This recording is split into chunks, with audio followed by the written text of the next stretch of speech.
So I'm here with Iain Stephen Morrison, who is the editor of Am Pàipear here in Uist. We're going to talk about some of the issues surrounding wild camping on the islands and what the islanders would expect from us in our camper vans. So, hi Iain Stephen. Hi Andrew. There isn't a huge problem. People here are very welcoming, very happy to see visitors of all kinds, but without sounding too sort of hard-nosed, just a little bit of respect, Think about where you're parking, who's working there, what they're doing with the land, what you're leaving behind. And I think if you do all of that, then there is no problem, basically. So what you're saying is be responsible, don't dump waste anywhere, anything like that, which I think most people wouldn't do anyway. Now, as far as chemical toilet waste goes, I do know you can empty that at Burnaray, and if you go online, I'll put a link below this, is to responsible disposal of chemical waste in the Western Isles. The other thing I like to promote is if someone's camping at a nice spot, is to do something like a beach clean or clean up the spot that they're in if there's any wind-blown debris. As far as actually parking goes, if people can't find a campsite or the campsites are full and they have no option but to wild camp, where should they look to park other than obviously somewhere discreet, not in front of somebody's house and this kind of thing, not in a passing place? What other things would you say for people to look for if they're having to wild camp for that night?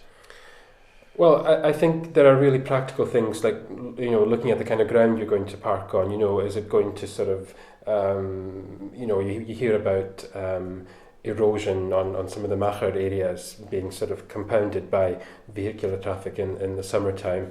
Also, something I've seen myself, try not to park in anybody's crops if they're just starting to grow. Practical things, don't park in somebody's field access. It's all pretty obvious, I think. I don't think there's a huge issue with this, but it's just common sense, really. Common sense, and try and stay on hard ground. Yeah. Don't go on the Machar. Well, just talk a little bit about driving on the island's roads. Some of them are single track. What is the etiquette for driving on island roads if you're in a leisure vehicle like a camper van or towing a caravan? Well, I think you have to be mindful that people are here living out their ordinary day lives, so they're rushing to get to work or to school or whatever it is. So I think giving way is really important. If you're only driving at 30, 40 miles an hour because you're enjoying the scenery. But what about if the passing place is on the opposite side of the road? What do you do then?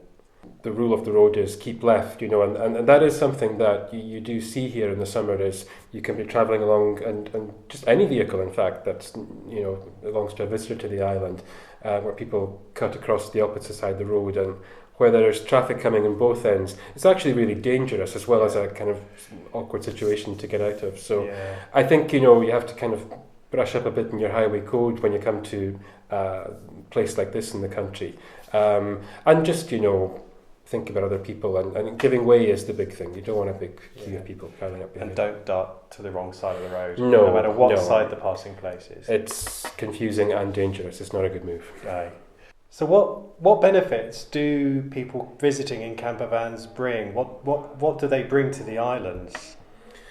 Well, I'm sure they bring the added benefits that any tourist you hope brings, in the sense that they'll use the shops, buy fuel, eat out here, buy products that are made here, just contribute to the economy. I know it's a criticism that some people make about camper vans that by the very nature of that kind of travel, you perhaps don't have to spend as much as you might if you came here with a car or whatever. But I'm sure that they do, and it's all of those benefits and all incredibly valuable for a place like this. We really have to make the most of it when guys come here and want to spend time and spend money here. So it really is important to buy your food here. There's some great shops, McLennan's, and all sorts of great places to eat.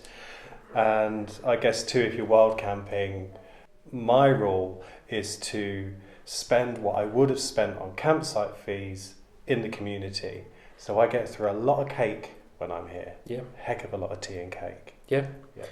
It's a good rule, and equally I would say we have the best produce going anywhere as far as I'm concerned. Seafood, anything you like, it's all available to buy here, and you enjoy it. Where you stay. I couldn't think of a better way to spend a holiday here in the islands. So just go for it. So basically, then, just to wrap it up, it's basically camp with discretion, a bit of common sense, respect, and have a great time. People here in the islands, we love welcoming visitors here. We know it's a great place to spend time, any time of year in fact. So, the islands are open for business and visitors are incredibly welcome. But I think just, to bear in mind, you're coming to a really special, unique environment, and just to think about where you are and how what you're doing might impact on the people who live here.